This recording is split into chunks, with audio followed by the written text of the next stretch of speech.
Good morning, everyone. We are here. We are live. Good. Today, we're going to talk about one of my favorite subjects. One of the things that's made me the most money in poker.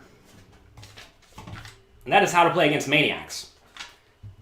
Maniacs are a lot of fun. For those who don't know what a maniac is someone who typically plays aggressively whenever you show weakness. So you have to understand, though, maniacs come in a few different varieties. Some will essentially always bluff whenever they have the opportunity. So if you check, they will bet, they will raise, they will re-raise, whatever. If you bet, basically they just are mindless, right? However, most maniacs today are not actually that mindless. They instead try to pounce on what they perceive to be weakness. So what is weakness? Well, you have to understand, most people at this point in time will raise with a wide range and will continuation bet with a wide range. So the pre-flop raise and the pre-flop raise and the flop continuation bet are not actually indicators of strength or weakness. But on the turn, usually a lot of people play very straightforwardly. They bet with their best hands, they check with their worst hands. And if they do that, they will get demolished because they're going to be folding way too often when they check, and when they bet, the maniacs get to just fold, right? And this isn't even what maniacs do. This is just what decent players do. They're going to call your pre-flop raise. They're going to call your flop bet. They're going to see what you do on the turn, and then they're going to play reasonably well. And you want to make sure that does not happen to you, right? Because they're going to crush you. So that's like decent maniacs. And like I said, there are some maniacs who are just really bad, who will just always re-raise pre-flop, always 4-bet pre-flop, always raise flop continuation bets, etc., etc., etc. Oh, I hear my baby crying. Let me go see him. James, be good, be good. 1 second. You need help with this?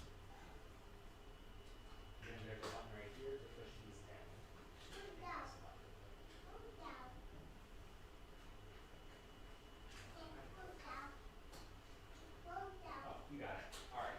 Bye, James. Oh, the joys of being a parent, huh?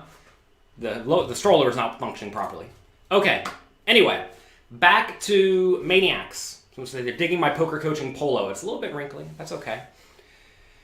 Back to maniacs. If your opponents are actually maniacs, which I think is something that does give a lot of people a lot of problems, there are very easy ways to beat these players. I discussed this in my very first book. Where is it? Secrets of Professional Tournament Poker, Volume 1. The idea of controlling the size of the pot. Essentially, anytime you have a hand that is not a premium made hand, checking is reasonable, especially if your opponent will bluff if you check to them, or think that your range is much weaker than it actually is if you check to them. So, easy example of this is, say you raise with King Jack, button calls, flop comes King 7-3, you continuation bet like you would with your whole range. They call. On the turn, you can check with your King Jack there. Because what's going to happen is they will then assume your check indicates a hand worse than a king. Therefore, they're going to try to bluff you on the turn in the river. So you check, call, turn, you check, call, river, pretty much no matter how it runs out. And you print money. Sometimes you can get outdrawn, sometimes you're not going to get outdrawn, usually you're not. And you're going to end up winning like 80% of these pots because your opponent's going to think your range is much weaker than it is, and they're going to pounce if they are generally loose and aggressive. And now people are starting to realize that checking does not necessarily indicate weakness. You have to understand, a long time ago, people really did play super straightforwardly. They would bet when they had a good hand, they would check when they didn't. Now people know you have to check with some of your good hands just because that's good poker, right? So, coffee's like way over here this morning. Let's put it right in front of us. How to play against maniacs. Well, if you have position on the maniac, life is usually pretty easy because they're going to raise too wide. You're going to call in position with a lot of stuff, right? You're going to make a pair. They're going to bet, and you're just not going to fold. You're going to call flop, call turn, call river with something like middle pair and better.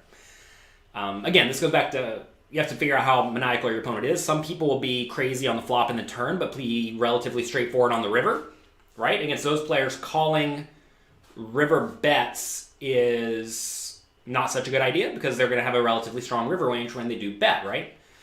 But if You are against a legitimate maniac, which I think is what most of your all questions are about, the questions that were sent in to me. If you are against a legitimate maniac, then you need to just call, and they're going to be bluffing, 60% of the time, and your minimum defense frequency, if they're potting it, is 33%. 33%? No, 50%. So you need to call half of the time. They're going to be bluffing you're going to be good 60% of the time, and you only need to be good 33% due to your pot odds. There we go. Pot odds is the right word. Somehow words are escaping me this morning. Speaking of words escaping me, I'm going to be doing a webinar tonight at 8 p.m. Eastern Time. I forgot about this. We're actually going to be discussing how to play against maniacs. So if you're not signed up for that, you need to. It's completely free. If you're on my email list, you got an invitation for it already. If you did not get your invitation, you need to send me an email to make sure that you got it. Just click reply to any email that I've sent you. If you're not on my email list, go get on it. Just go to jonathanlittlepoker.com, enter your email, you'll be on it. Go to pokercoaching.com, get your free trial, you'll be on it. We're going to be going over an interesting question, right? We're going to discuss this exact situation, okay? Everyone folds to you on the button with a 100 big blind effective stack early in a $500 tournament. The players in the blinds are both overly aggressive and maniacal, okay? Sound familiar? What's your strategy? You have to tell me which hands you're going to raise your whole range with. Let's say you raise to 2.5 big blinds, and the big blind calls. Flop comes Jack 7-6, no flush draw, your opponent checks. What do you do with your whole range? Which hands do you bet? Which hands do you check? Say you bet 2.5 big blinds and your opponent check raises on Jack 7-6. This is a spot where a lot of people get in trouble. They have no clue what to do. And I'm going to explain to you how to play every single hand in your range tonight at 8 p.m. Eastern Time. If you're a little bit late, that's okay. But you might as well show up because we'll be there. I'm going to try to do more webinars for you all, I think. It's kind of difficult to do webinars where I display full hand ranges because obviously you're looking at me and not my screen. But tonight we'll be looking at my screen and we'll be able to see how to play the whole range. So we get check raised. What do we do? Which hands do we call with? Which hands do we fold? What's your minimum defense frequency right here, right? You have to put in, how many? 5.5? Yeah, you have to put in 5.5 into a pot that's, 20? You need to defend a lot. So in that scenario, you do need to be sticking around. Mark says this is a previous homework question. It is, but we're just going to breeze through it. So then, suppose you call. The turn is a 2 of clubs. Your opponent bets 22 big blinds. What do you do? Suppose you call again. Your opponent jams the river on 2 of hearts river. What do you do? Right? We're going to be discussing how to play your whole range in all those scenarios at 8 p.m. Eastern Time. It'll be a short 1-hour webinar, kind of like this, but I think it will be very beneficial for all of you, especially if you are having a difficult time dealing with maniacs. Moneypot said you won 2 big tournaments, or sidelined in 2 big tournaments. Good. Wasn't my advice on how to prepare. Learn to play well. Sign up to your free trial at pokercoaching.com. We're also running a New Year sale for pokercoaching.com, for those who are unaware. Go to pokercoaching.com/New Year. All right, back to maniacs. If you're in position, just go call. If you are out of position, you need to do a lot of checking with your strong and medium strength made hands that can easily check call down. Or maybe make a continuation bet, as they expect you to do. Check call turn, check call river. What a lot of people do incorrectly is they raise with their best hands. This is the classic recreational player mistake. They will raise a hand like pocket aces. A maniac will call on the button. Flop will come 9-7-3. They'll check, the maniac will bet, and then they'll check raise big because they don't want to get outdrawn, I guess. And you do not need to fear being outdrawn. That will happen sometimes. You instead want to make sure you're maximizing value. Whenever you check raise, your opponent's usually only going to continue with good made hands and good draws. And that just should not be much of their range, right? So instead, you'd rather check call, keep your opponent in with everything, and against everything, you're going to win 70% of the time or so. So would you rather win a big pot 70% of the time or a tiny pot most of the time, right? And by check raising in these spots, you essentially you make your hand a big reverse implied odds hand where usually you're going to win a little bit or lose a lot. And that's not where you want to be. And you have to understand, most maniacs aren't dumb and they're not bad. They are aggressive because it works so well against their opponents, right?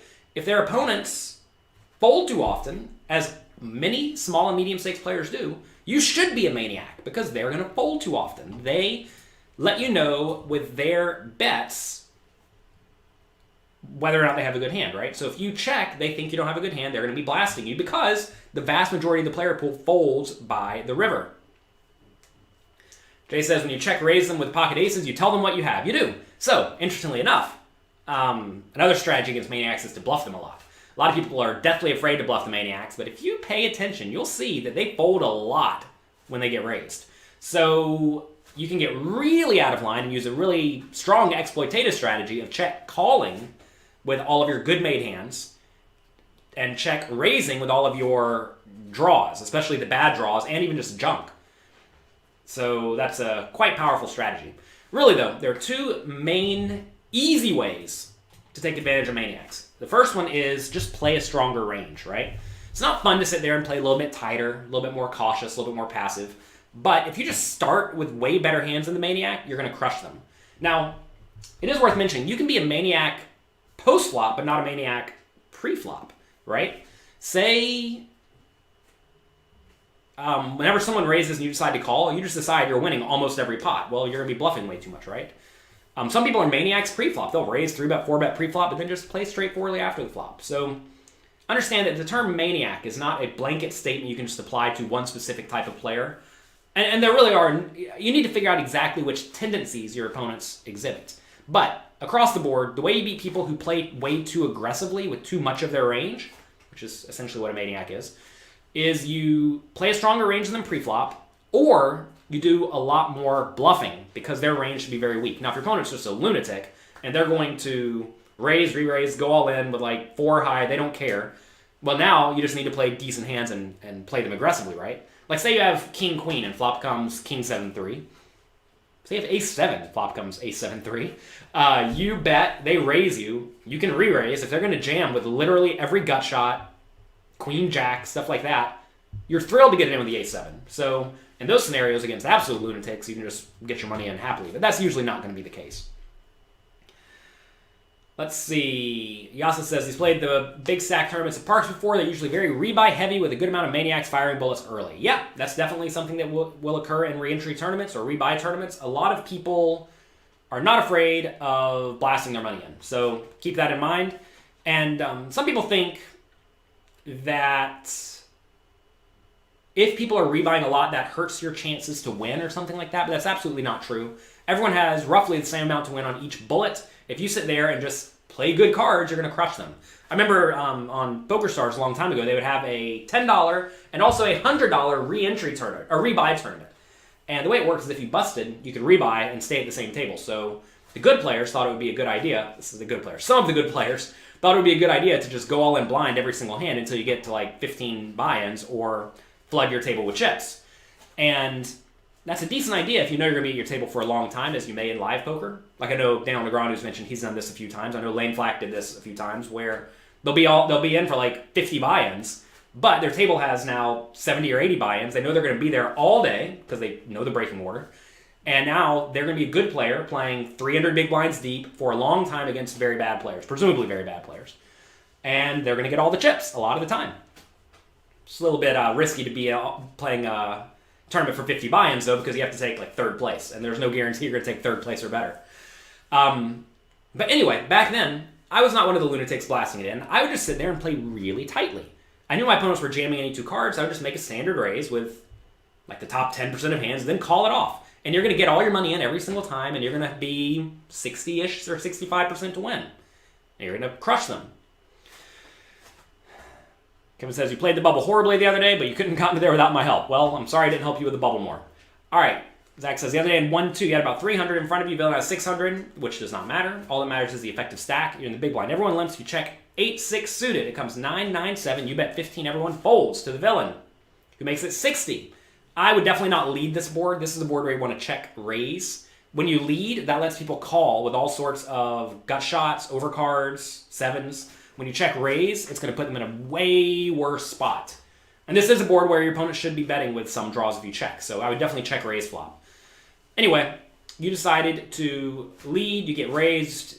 Your opponent is, you don't say if he's a Maniac or not. You should probably just fold. You say he makes it 60, so you know he has a 9. Easy fold then. If you know he has a 9, you have an easy fold. because you don't know if he has the 10-9. All right. Ben says, how do you know he has a 9? Good question. If he's a maniac, how do you know he has a 9? Exactly. If he's a maniac, obviously he does not have a 9. I mean, he could have a 9, but he could also just have Jack 10, right? 10-8, stuff like that. Very aggressive players without lots of experience take their hands like ace queen and play them way too aggressively when they miss. So Kevin, that's sort of what I was referring to, where not even like loose players, but players who open from middle position with a decently wide range, the flop comes, and they have like ace queen, ace jack, ace king, and they miss. They just bet flop, bet turn, and jam river because they think it's a good hand, because ace king is a good hand pre-flop. But obviously it's not a good hand on 9-7-6-4-2, right?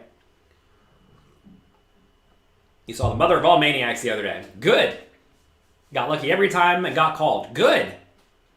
After 50 hands, you got moved to another table. Bad beat. You have to understand, whenever the maniac is hitting, whenever the maniac is connecting well with the board, a lot of people think something to the effect of, oh, I need to avoid that player because they're getting lucky.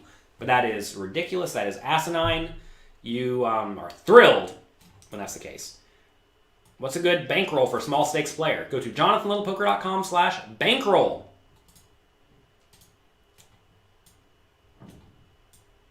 Everyone is saying maniacs don't have the 9 when they check raise on 9-9-7. They could have the 9. That's the thing about maniacs, right? Is that they will check raise their 9s on 9-9-7. They'll also check raise all the draws too, though. And maybe some 7s and maybe even junk like king, queen, or backdoor flush draw with overcard. And when the maniac does have the nuts, they're going to get paid. You're going to pay them. And that's okay.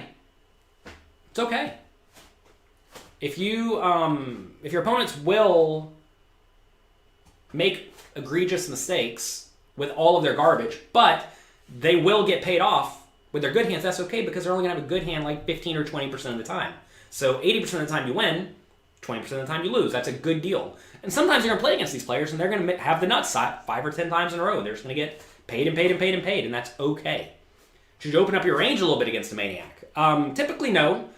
If you do open up your range, you need to make sure that you defend even more than you normally would. And the issue and the problem with playing against maniacs is they make you fold close to the minimum defense frequency just by naturally betting often, and it puts you in tough spots. So an easy way to not be in tough spots is to just start with a better range. That way you can easily call down. I mean, they need you to fold something like 33% of the time or 50% of the time on every street. And if you just defend way more than that, you're going to demolish them.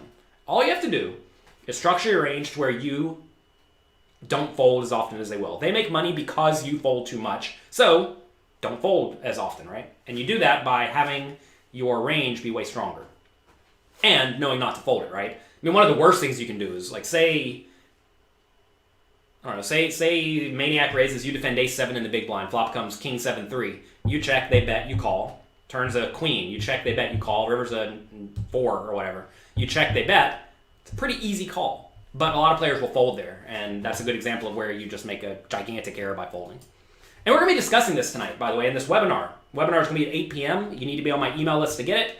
If you're not on my email list, well, send me an email. It's support@pokercoaching.com. Say you want to be added to the email list and you want to get in the webinar tonight. It's going to be at 8 p.m. We're going to go through a situation where you get check raised by a maniac on Jack 7-6. And we're going to discuss how to play that specific scenario with your whole range so you all don't have to be guessing. You just know. Let's see. Villain aggressive player under the gun. Hero 3 bets with queens. Under the +1, let's see. Both of them have more 100 blinds. So what about the villain who jams? Should you always be calling here if you profile him as a maniac? Yes. You're in a wild home game? Good. 2 maniacs to your left. Great. A great spot to be a massive nit. That is accurate. You got my $10 multi-table tournament. I took second place in for $14K. Do you think the content is outdated? Almost certainly not. I haven't gone back and watched it in a little while. I think that was from 3 or 4 years ago. But the way you play against bad players doesn't really change that much. The way you play against bad players very often stays somewhat the same because the type of bad player you're going to play against in a $10 tournament with 1 million people doesn't really change that much. I remember that tournament. I was thinking, man, if I turned 10,000 into, I don't know how many buys this is, 1,400, it'd be like getting, is it 14 million? I think it's like getting 14 million. Or is it 1.4 million? Either way, it's my biggest tournament score in terms of buy-ins, and unfortunately it was only in a $10 tournament. I think it's 1.4 million. Not quite as impressive, but that would have been nice. Many players overplay ace-king yes, they definitely overplay it. I'm not going to say it's an overrated hand. It's like the third or fourth or fifth best hand, but you can definitely mess it up. What people don't understand is preflop ranges. Preflop strength is irrelevant after the flop. When you have ace-king, it comes 8-7-4. You have a bluff catcher or junk. And we're going to be discussing that tonight. Like whenever you continuation bet Jack 7-6 with ace-king, what do you need to do? If you flop the nut straight, the board has 3 suited cards. Well, you don't have the nut straight then, do you? And the player bets and the next player calls, what do? Probably just call. Let's see. Been dealing with Maniacs at 5-10. Are live tells important? Yes, definitely play. Rely on live tells. And what is ABC poker? This is something that gets a lot of people in trouble. They hear the term ABC poker and think that means weak, tight, straightforward. And one of the things my favorite quotes from one of my friends, Dave Benefield, is whenever I was learning, I was struggling to beat 10-20 online a long time ago. And he basically said, just play ABC poker. And then he's like, well, to be fair, my ABC poker is probably very different than your ABC poker. And that is accurate, right? He was loose aggressive, borderline maniacal, very creative. And that was just normal, good, fundamentally sound poker in his mind. A lot of people think ABC poker means weak and tight, and that is not good. Do not be weak and tight. You will get crushed. Unless your opponents are oblivious, right? If your opponents are oblivious, then yeah, play top 5% of hands and just demolish them. You just joined the email list. You need to email support@pokercoaching.com and request to be added to the webinar. I don't know why you all are not on my email list already. If you're not, well, maybe you don't deserve to be in the webinar. But if you email support@pokercoaching.com, ask to be on the email list and get access to the webinar tonight at 8 p.m. Plaza said it would have been 14 million. Brutal. Can you sign up through the pokercoaching.com on the website? No, this is exclusive to the email list, everyone. You must be on the email list. Ivan says there were 2 suited cards on the flop. You definitely want to raise them with your best made hands. With your best made hands, you want to be raising. So against Maniacs, 3-bet lighter. Maybe if they'll fold a lot. Let's see. You all have lots and lots to say about Maniacs today. You play a solid, balanced approach against players who are obviously making mistakes. But you have, or should you play balance against players who have no identifiable mistakes? Yes, passive exploitation is ideal. If you don't know what your opponents are doing wrong, just play good, fundamentally sound poker, right? So yeah, it would have been 10,000 to 14 million. I won more buy-ins than I would have won playing the main events of the World Series of Poker, but unfortunately it was only a $10 tournament. Can you join the webinar in progress? I think it's probably going to get capped at 500 people, but you can try. Mark says, never thought about it, but ABC poker as a term is pretty vague and is wildly different for different people. That is definitely true. Definitely true. My ABC poker, I promise, is very different than a lot of your ABC poker, because I know people out there who say, should I just play ABC poker? That means, look at my cards. Are they good? Well, if they're good, I bet. If they're not good, I check. That is not good poker. That is awful. Awful poker. Don't yell, Jonathan. Don't yell. That is awful poker. Because your opponents know how to play against you. It's easy. Let's see. In tournaments, it's good to have different gears. I think the idea of different gears is a little bit silly. That takes into account, you're essentially saying I need to play differently because of the previous hands I played, or I think image is so drastically important that I should be significantly adjusting my strategy away from a solid, fundamentally sound strategy. And quite often people just aren't paying attention, or like there's no real justification for playing significantly wider pre-flop. Like, sure, you could say I'm using a different gear because I'm going to check raise on a lot of flops in a scenario, but that's just good poker, right? D. Nelson says, bad poker makes Jonathan angry. It does. It does make me angry because it's inexcusable. I put out so much content to help you all play well that some of these concepts are inexcusable for you to even consider. But the term thinking gears came a long time ago before anyone had any clue what a hand range was. And the idea was, if I play tightly for a while, now I get to raise more hands because my opponents think I'm tight. And that is true to some extent. But I think a lot of people take it way too far. They'll sit there and they'll play like no hands for 5 hours because they want to be able to change gears later. But if you get like Jack 10 suited, you should play it, right? If you get king, queen, you should play it. You shouldn't just sit there and fold because I'm playing a tight gear now, right? It doesn't make sense. Let's see. There's a problem paying through PayPal. Good, Patrick. We no longer are doing PayPal. Go to pokercoaching.com/New Year, and you can sign up using just a credit card. You thought ABC Poker was just playing straightforward and didn't stand for anything. Well, exactly. What does straightforward mean? Plaza, if you've studied at pokercoaching.com, you'll know that my straightforward poker is very different than most people's because we're running bluffs and defending with a minimum defense frequency, etc., right? A lot of people straightforward means bet your good hands, check your bad hands. ABC Poker, in my mind, means your default strategy. Play your default strategy. But a lot of people's default strategy is bad. All right, where would you recommend starting which book if you want to play sound poker? Here it is, Mastering Small Stakes No Limit Hold'em. This book, talking about GTO ranges and just playing well. To be fair, this book is not about game theory optimal play. This is about exploiting opponents, but you have to start somewhere, right? And it discusses how to play against all sorts of player types. This is the type of analysis we're going to be doing tonight in the webinar. If you're not signed up, email support@pokercoaching.com. And you'll see, like on the river, we have all sorts of ranges that start to get really small, and that's where you can really crush your opponents if they don't balance their range well. If they don't balance their range well and they have like all nuts on the river, then clearly you'll just demolish them, right? You say play solid like my books suggest. My books generally suggest playing a little bit too loose. You find the donkeys crushing the table. Well, you have to ask, what is a donkey and how are they crushing the table? Are they getting lucky? If they're getting lucky, it's irrelevant. If they are playing aggressively and people fold too often to them, well, now they're crushing their opponents because they play poorly. All right, let's see. Maniacs are fun, you're right. So you generally try to isolate in position versus Maniac. I don't really mind going multi-way because multi-way you have to defend even less. So the fact that if the Maniac's still going to play maniacal multi-way, then that's fine because you don't have to defend nearly as often, so it's now really easy just to call down. All right. Let's see. Just trap in position versus Maniacs. Yes, but you don't always get to play in position and you don't always get a trapping hand. That's the problem. Kevin says he carries around that book everywhere. Good. Louis Philippe says playing for 80 big blinds with Queen's Preflop versus Maniac is a good idea, right? Depends on how crazy they are, but almost certainly yes. Better question is, what about nines or ace-jack? Is game theory optimal exploitable? No, that is the definition of game theory optimal. However, the optimal strategy, the optimal, not game theory optimal, the optimal strategy against most players is very exploitable because you are playing an exploitative strategy.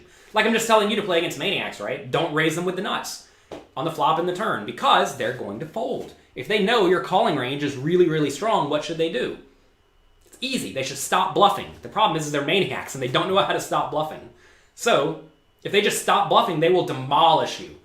Imagine they just only value bet. And your idea is I'm going to call this guy a lot. You are going to get crushed. Crushed, crushed, crushed. It's not even close. But the optimal strategy against someone who will not adjust or is adjusting very slowly is to maximally exploit them. But game theory optimal is one specific strategy that is thought to be optimal against someone else who's playing optimally, which in turn means that if your opponent's not playing optimally, they will be losing some amount of money. The question is how much. Usually it's going to, well, it will be way less than if you're exploiting them. The donkeys means that they are sucking out. Well, listen, if people are getting lucky, then you should not really care. I think a lot of people care a lot about who's getting lucky and who's winning and losing in a specific session. But I mean, just imagine a game where everybody's going all in every hand. The luckiest player is going to win, right? And if you're playing small stakes games and there are, let's say, 3 Maniacs who are just really getting after it, well, 1 out of the 3 is probably going to run a little bit hot, right? And they're going to win some hands. The other 2 are going to go broke and leave. Or maybe they keep rebuying, who knows. But it's not uncommon in small stakes games for people to come with 1 or 2 buy-ins. And if they run hot with that 1 or 2 buy-ins, they keep playing. And that's the people you are seeing having good success, right? But in reality, they lose 1 or 2 buy-ins every single day besides once or twice a month or once every 10 or 15 or 20 sessions. And because of that, they lose money long-term. It's the same thing in tournaments, right? A lot of people sensationalize people who will run really hot in tournaments. Then you look at their play and you're like, this person's just getting ridiculously lucky. And sometimes that happens. People get lucky. That's part of the game. if you're good at reads, you can crush a GTO robot. What if we're playing online? What if the opponent has no tells? You may say, well, everyone has tells. But quite often, again, you don't exactly know what's going on. But yes, in the ideal world, if you could literally tell the difference in people's pulses, if you could tell the difference in their blinking patterns and the way they put the chips in the pot, etc., I'm very confident you could deduce exactly what things mean. The problem is they're very subconscious. Like if someone puts in chips like this, then they put them in like this, I try to do the exact same thing. If they try to do the exact same thing and they're pretty good at it, or they're just slightly off, you're not going to be able to tell the difference. That's the thing, is a lot of good players just don't give off stuff. What tournament should you be playing if you have a 100K bankroll? That probably depends on your skill level. Read jonathanlowpoker.com/bankroll for more advice on that. 100K is a big amount, though. You can easily play 1Ks, no problem, if you're happy moving down if it goes poorly. And, to be fair, some people who have 100K are happy to, are skilled enough to play those.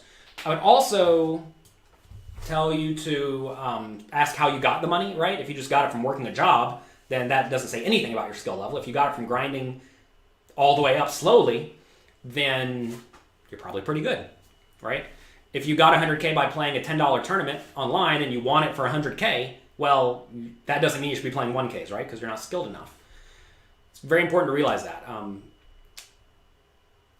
Scarmaker, the guy who credited me with teaching him a lot, and I didn't even really know it, he took third place in the Party Poker 10 million guarantee, 20 million guarantee?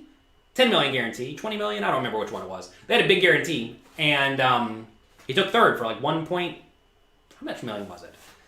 1.3 million. He turned $5 into 1.3 million, and he's smart enough to realize, okay, I'm a $5 tournament player. I have $1.3 million now. I probably don't need to be jumping into 10Ks. But a lot of people are not that smart. They think, ooh, 1.3 million, let me play the 100Ks. I'm in.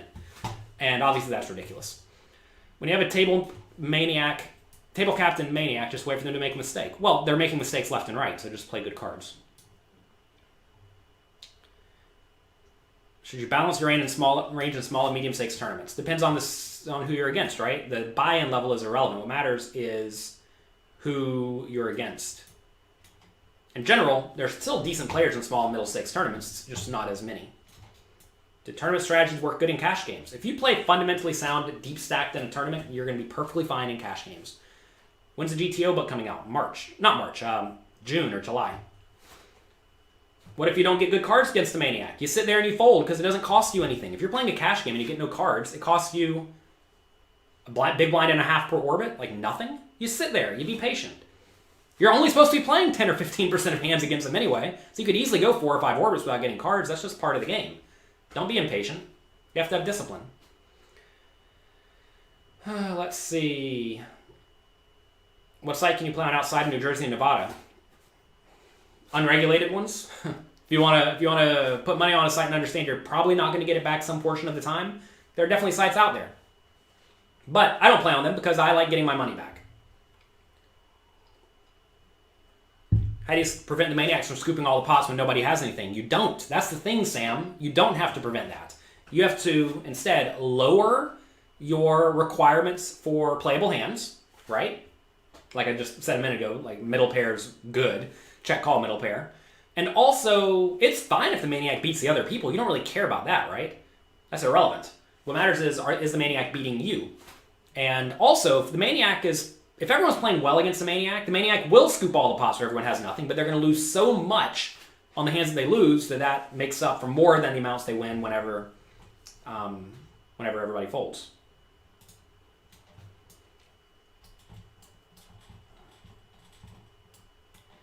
Let's see. If you have a Maniac image but your hands are at the top of your range, how do you adjust so players quit calling light? Oh, so you're saying if you've been just particularly aggressive because you've had good cards, you just perhaps need to play a little bit tighter, right? If people are going to be calling you light, stop bluffing quite so much. Will you rail me if you make the final table this summer? If I'm there, sure.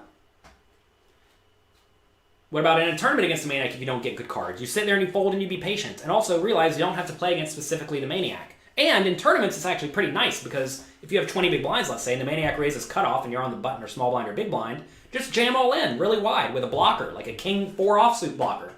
Because the King is good enough. It's a blocker. And you know the Maniac is going to fold a lot. And then if the Maniac's going to call you with all sorts of junk, well, King 4 is often in not such terrible shape. So get it out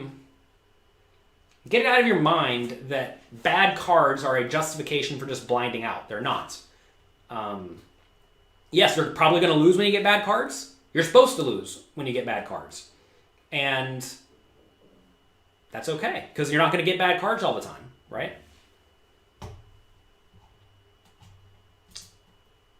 Let's see. Any plans on updating the cash game book? We have the GTO book coming out in the near future, and it definitely discusses deep stack play. So that'll be exciting. It's with Michael Acevedo. And there may be plans to update other books. We'll see. We'll see. Can't spoil that yet. That's another year or two down the road. I will say, my first book came out 8 years ago. 10-year anniversary is coming up. Seems like a good time to update it, right? It may almost be finished already. All right, let's see. You run into trouble playing cash, raising 3-betting, and missing flops. Any fix? Yes, John, you need to go to pokercoaching.com and sign up, and then go through all of the past homework challenges. We will easily fix that problem. You're probably playing too aggressively. You need to be doing more checking. If you're betting with all of your garbage, you have too much garbage. So you're easy to play against. If your range is all garbage, or mostly garbage, or just even a little too much garbage, you're going to get crushed by players who are decent. Let's see. Prefer the Maniac to beat the other players, just more chips for you to get later. Yeah, in a tournament, I think maybe what someone was asking there was that, say you're playing at a table and the Maniac's winning every pot from everyone else and you're beating the Maniac. That's fine because you're beating the Maniac, right? The Maniac's just beating everyone else and then giving it all to you in one big chunk. It's fantastic. I remember in the World Series main event one time, I had this guy to my left who was like legitimately a legitimate Maniac. He was from Argentina. And remember I was just sitting there playing tightly. He was crushing everyone, just getting hit by the deck. And I slow played aces hard. I raised, he 3-bet. I called. Flop came, what was it? It was like Jack 8-2. I checked, he bet, I called. Turn was a 9. Jack 8-2-7. Jack 8-2-7. I checked, he bet. I went all in for like 2.3 times his amount. He bet way too big. And he like snap called me. I'm like, oh, it must be out. And then he showed up with 10-3 offsuit for a gut shot. And he didn't get there. So, yeah, against people like that, just life's easy, right? You're going to be in Vegas for 2 tournaments and would love to get lunch together. I'm only going out for the World Series of Poker at the very beginning, in which case I'm going to be super busy playing World Poker Tour Tournament of Champions, so not getting lunch with anyone. And then during the main event, right before that, I'll be there, I think 2 or 3 days before the main event, and we will definitely have a big group breakfast before one of the tournaments. I'm trying to find ways to get it all in good, so no small ball. Jasper, you're completely misunderstanding what we're talking about. We're discussing how to play against players who force you to play big pots. I'm not trying to play big pots, but the Maniacs want to play big pots, and they want to play it with a range that's too wide. Against players who are weak and passive, you need to be raising to small amounts, continuation betting to small amounts, and then when they play back at you, you just fold. So against them, yes, we're playing small pots. People get it, man, where do people find these terms? And they try to apply them to everything, like changing gears and small ball, and you have to play against your particular opponents, right? If your opponents make the mistake of playing too large of pots with garbage, you're playing large pots. Don't sit there and fold and be a nit, because that's how they beat you, right? If you're playing against super nits and they decide to raise you on the turn, fold everything besides the nuts, because they have the nuts, right? So don't think that you can just make up some term and then apply it across the board to all strategies, because that's not how poker works. Oh, don't get too excited. The shirt is sweet. Yes, I had it made. I have 3 or 4 of them. They cost like $80 a piece. We have to figure out how to make them cheap. I mean, you don't get good cards, you look for situations to exploit. Yeah, 3-bet, 4-bet. That's exactly what you need to be doing. You're going to be playing the Big 50. Really hope to meet me there. I will not be there during the Big 50. Sorry. Come play in Texas. Everyone's a maniac. Yeah, you're going to find in most places without regular casinos, most players are maniacs. Am I playing all no-limit events? I don't know, probably. I know there's a few half-and-half no-limit hold'em PLO events that make logical sense to play. Do you play pocket 9s and pocket 6s the same pre-flop, facing an open race in early position? I call with most of them. Do I 3-bet with 5s? Usually not. 3-betting with the lower pairs is very good if your opponents are very good. It's very bad if your opponents are very bad, because set mining is very, very, very, very valuable. Clem Slate today, number 8001. Yeah, you showed up late. You should sell the shirt on your site. See, this is the problem. A lot of content creators out there don't actually create valuable content. They create entertainment for people who don't want to learn. Fortunately, I create valuable content, and people are happy to pay me for the valuable content. And online content requires literally no stock, right? I don't have to have 1,000 shirts. I don't have to deal with that. And I don't really want to be in the shirt selling business because that's a lot of work. Now, of course, we could find a relationship with some drop shipper where they print them and ship them or make them and ship them. But then I have to ask, it's a lot of work. It's a lot of work, and I don't see a whole lot of upside. That's really what it amounts to, right? If you tell me I'll make a shirt store and make $5,000 a year, I mean, maybe I'm just supposed to do it. But my goal is to make you good at poker. That said, we are actively trying to figure out how to get hats and shirts made. The problem is I want to give the shirts away for free. I'm not trying to sell the shirts. I want to give the shirts to people who sign up to poker coaching, right? So if you're signed up to poker coaching and you're paying me $40 a month, or you're being, getting it for 75% off on our discount like we have now, pokercoaching.com/New Year, well then we're happy to give you a shirt. So we have to figure out a way to get that made. But I'm not trying to sit here and charge for shirts. It seems a little bit crazy. Crazy to me, at least, because we add value to all of you. And you say, yes, it's good advertisement. Yes, it is good advertisement, but it's a lot of work. You have to understand, everyone thinks I have infinite time. I know I get a lot done, but I really have no time. And I have a team. I have, six or seven people who work with me now. And they don't have time. We're all busy. But that is on our to-do list. We have someone working on our social media now, and that is one of his tasks. So, the shirts we wanted are currently back-ordered, because that's how this stuff works. And it'll get done eventually. Be patient. I made these for myself, though, because they're nice. Relatively nice, at least. These are the nicest ones I could find. Turns out a lot of the shirts that people get printed are really crappy. And I don't want to give crappy shirts. Do you think limp calling with a 10 big blind raise with twos is generally acceptable? No. Fold. You wouldn't want a hat that says poker coaching because they know you get coached. That's exactly right. Maybe a logo that isn't as recognizable unless you know. Well, then it's not very good marketing, is it, DeMonty? You'd buy a hat to support me. Well, thank you. I'd rather you buy a poker training product and get good and support me. If having fewer shirts means you get more video content, then I can keep the shirts. Yeah, that's generally my view as well. Would it be confusing to be a part of two different poker coaching sites? Does it make sense to sign up to multiple training sites? I don't even necessarily view it like that. Is it confusing to study how two different players play? And the answer is it may be. You're going to find that a lot of the best players play pretty similarly, though, within reason, depending on exactly what they're trying to teach you to do, right? And I don't think it's confusing. I mean, I sign up to lots and lots of poker training sites, and I think it's highly valuable because I learn a lot from it. I think you have to be careful with just trying to copy what someone does, and instead try to learn how to play well. Those are very different things. Just copying someone, it'll work okay, but it's not going to work great. And I'm trying to teach you all to play great, which is why at poker coaching, I always have you tell me what you're going to do, not here's what I do and that's the definitive answer. And I know that I'm wrong sometimes, right? It's important to realize you're going to be wrong sometimes. You found me and Matt Berkey's way of teaching was more precise. Preciseness is important. If you win a bracelet with my hat on, you get pokercoaching.com for life. Booked. There you go. Deal. Anyone here who wears a pokercoaching.com hat or shirt at a World Series of Poker final table gets it for life. Go to China and get a $1 shirt. Plaza, this is exactly the problem. I don't want a crappy shirt.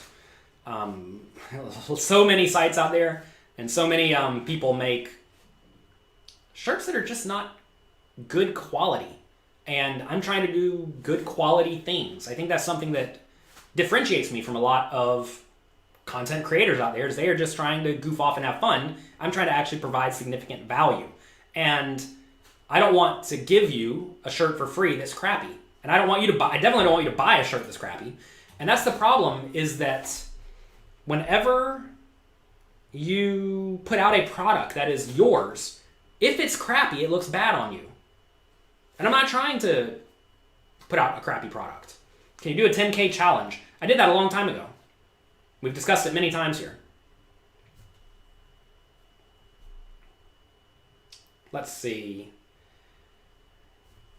Michael says you can do the shirts. Send me a message. We'll consider something. How do you rate the work of Doug Polk and other hand commentators? I don't really know. I don't watch a lot of other hand commentators. I'm sure it's fine. Let's see. Use my tournament knowledge and Bart Hansen's knowledge for cash game. Yes, I think Bart Hansen's site is great. I have watched a lot of Bart Hansen's videos, and he's very, very good at beating players who have mistakes in their game. I'm looking for a quality shirt printer. I don't even want the shirts printed. I want the shirts stitched. This is stitched on here, right? This is not printed. I'm not trying to have something printed. I need nice stuff, right? That's why the shirt costs $80. Because it's nice. All right. We don't want printed. You don't want printed stuff because printed stuff gets faded really easily. It's often not great quality. Sometimes it'll just straight fall off. Again, if you put out a product, your name is attached to it. If you put out something of bad quality, people will assume you put out bad quality things. I do not want to do that, especially on something like a shirt that I have literally no control over. World Series of Poker Sit and Goes. Which casino do I recommend? I think the only one that has them are the Rio. All right. What was my bankroll when I first started playing? $50. I never really went pro. I never viewed it like that.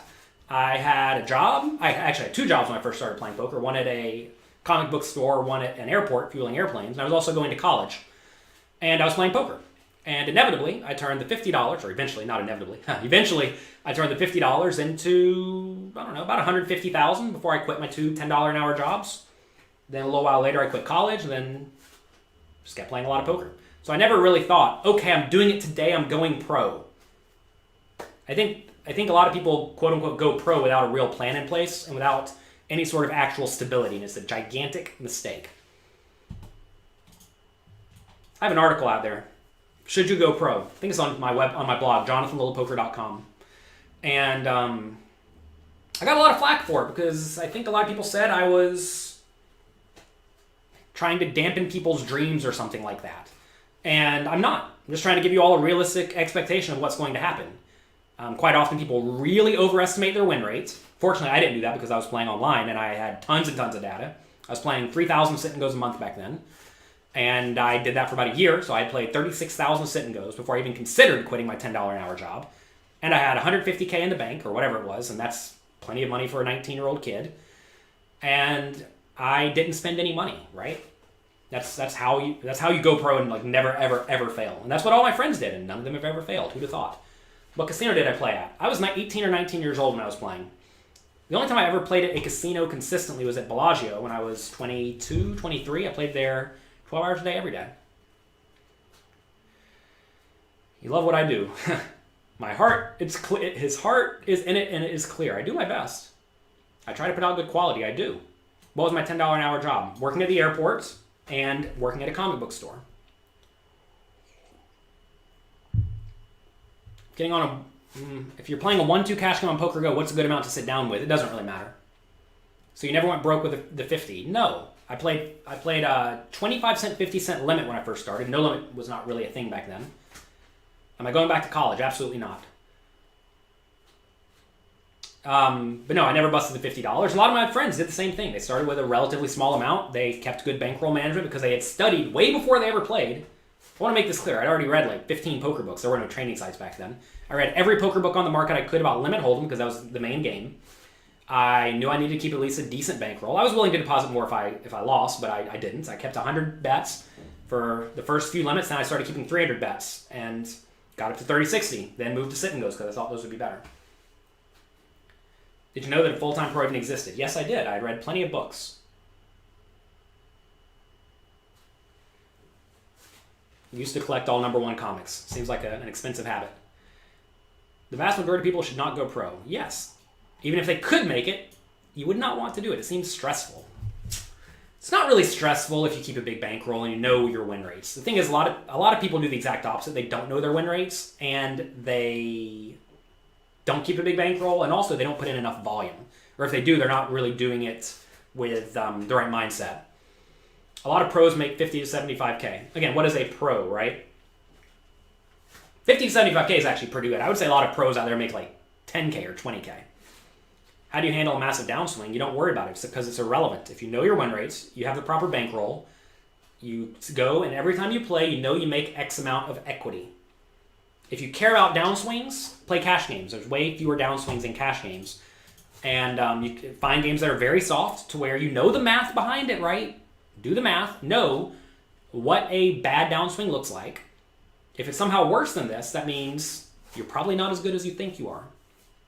And always, if you're going pro, assume you make about half as much as you think you're going to make. Let's see. When I played at Bellagio, what blinds did I play? 5, 10, and 10, 20. What league did I plug? I used to play ace-X all the time. That was really bad. How are the Vegas games? Super soft. They're still super soft.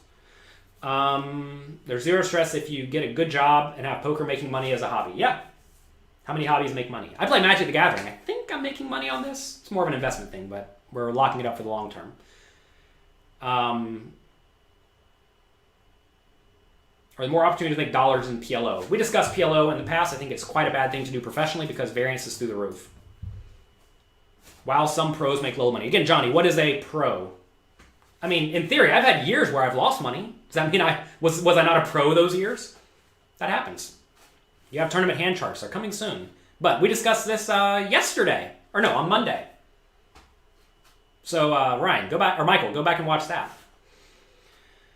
Every time you reread a book, you learn one of my books, you learn something new. Good. Yasa says you had $50 on party, you started with $10 sit and goes. You lasted 2 days. Yeah, that's how it goes. If you keep 5 buy-ins, you'll last about 2 days. If I were to retire and pursue something else, what location would I move to? Where I could play. Oh wait, let's see. If I was about to retire to pursue poker, I see. Where would I go to particularly? Where would I go to? Where would Jonathan Little go to? I'd probably just go back to Vegas. I like Vegas. But I think it's because of nostalgia. Yeah, it's because of nostalgia. Where would I go to, though? I think I would probably go to Florida, like the Miami area. They have very good games there. It's probably where I would go. Weather's decently nice. I don't really mind the heat so much. I don't think I'd want to go to LA. I don't like traffic. Your only good options, though, by the way, are Vegas, LA, Florida, maybe now the Washington, D.C. area. That rough area is reasonable. You don't really have very many good options. You need to be able to play like 5, 10 or higher every day if you want to make significant money. What's a realistic expectation? I don't even know what that question is, Mozzie. You need to figure out that you're going to have a lot of variance, and variance is normal in tournaments. What's my favorite Magic deck? Right now I'm playing Grixis, Delver, and Legacy, and in Vintage, it's either Paradoxical Outcome, with mentors usually, with the mentor, only one mentor now, or Dark Petition Storm. It's fun. I have a Magic the Gathering Instagram page for all those on Instagram. It's called Daily Magic Muse. Every day, I post a fun Magic the Gathering card. So go check that out. I've looked at the structure sheets. I don't really care about the structure sheets. Structures are fairly irrelevant in my mind. They're all comparable enough. Some are better than others, but it doesn't really matter at the end of the day. If you're playing a 1-day tournament, you know there's going to be tons of variance. If you're playing a 5-day tournament, you know there's not going to be very much variance. Lost your entire bankroll when you were on tilt. Yeah, don't do that. Please advise you on how to build it back from scratch. Start small, be disciplined. And most people lack discipline. You must be disciplined. Let's see.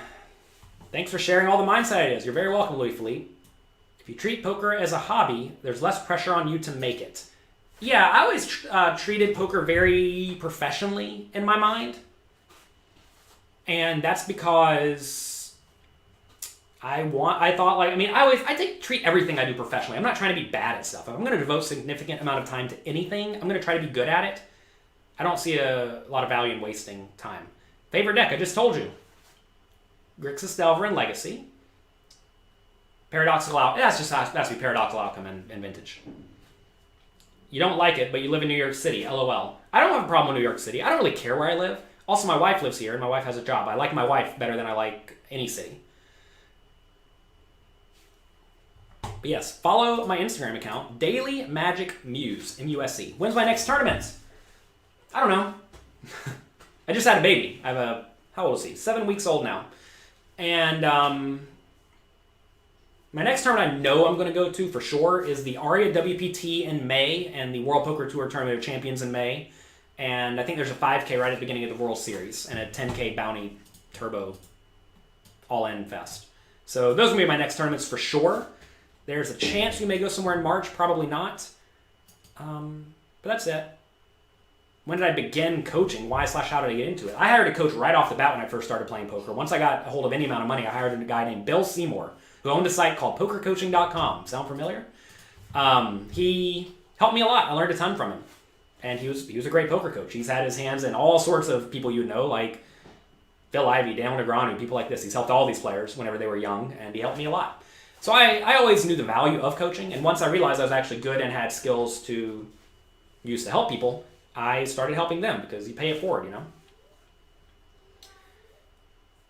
Do I only play at the Rio, or do I play at other places? Depends on exactly what the strategies are.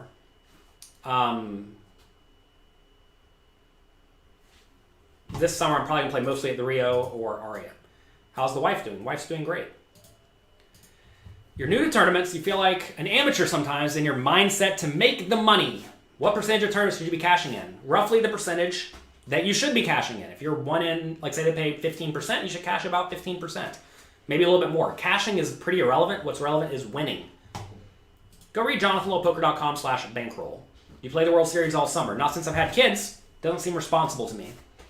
Also, the World Series of Poker isn't actually that profitable if you're not playing the biggest tournaments every day. And the problem in Vegas is a lot of the biggest tournaments are mixed games. And I don't really play mixed games. And I realize I have no skills there, right?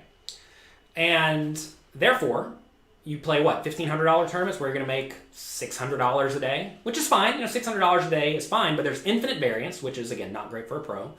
And I can make more than $600 a day sitting at home doing things like a little coffee and writing articles and writing books and working on pokercoaching.com. So it's about priorities. I'm going to go play the very beginning when the stuff is big. I'm going to go play the very end when stuff is big. Skip all the small stuff in the middle. Any Magic tournaments? I'm thinking about going and playing on Mondays every once in a while at a place called The Geekery. It's not so far away from me here in New York City. They have Legacy on Mondays. None of the other players have mixed game skills either. That's not true, actually. If you look at the ending few levels of a lot of the mixed game tournaments, you're going to find that it's the same people on a regular basis. You don't want to be playing high-stakes tournaments against the same people who make deep runs on a regular basis. They're like literally the best players in the world who've been playing these games their whole life. Often they're specialists. Am I really egotistical enough to think that I can go play something like 7-card stud against people who've been playing it forever with only studying for 6 months or a year? Seems absurd. Would you have benefited more from private coaching? I did get private coaching. Yes, by far. That was by far the most useful thing I've done, which is why I made pokercoaching.com for all of you, which is essentially like private coaching because the quizzes have me essentially standing over your shoulder and giving you my advice on every spot that you play. And also the homework challenges, I answer everyone's question. Me personally, I answer everyone's question. It is private coaching.